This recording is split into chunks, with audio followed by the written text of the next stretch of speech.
حدیث مبارک میں فرمایا گیا جبرائیل امین علیہ الصلاۃ والسلام سرکار علیہ الصلاۃ والسلام کی بارگاہ میں حاضر ہوئے اور عرض کی کہ خدا آپ کو اختیار دیتا ہے، آپ چاہیں تو نبی بادشاہ بن جائیں، یعنی نبی تو ہیں، اس کے ساتھ آپ کو بادشاہ بنا دیا جائے، جیسے حضرت سلیمان علیہ السلام بادشاہ تھے، جیسے حضرت داؤد علیہ السلام بادشاہ تھے، تو مال و دولت کی فراوانی ہو جائے، سونا چاندی آپ کے پاس ہو، اور خدام کی کثرت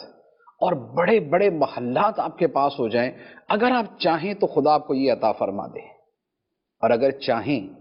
تو ان چیزوں کے بغیر آپ اپنی جو زہد کی زندگی ہے،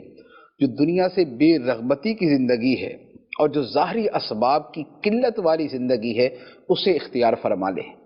تو نبی پاک صلی اللہ تعالیٰ علیہ وآلہ وسلم نے اپنے اختیار سے اس بادشاہت کو ترک فرما دیا، جو ظاہری بادشاہت،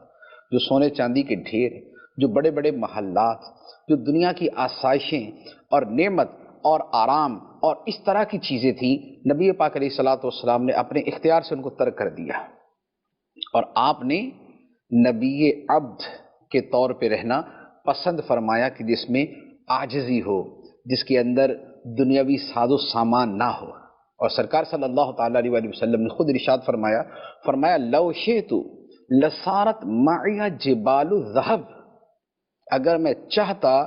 تو میرے ساتھ سونے کے پہاڑ چلتے،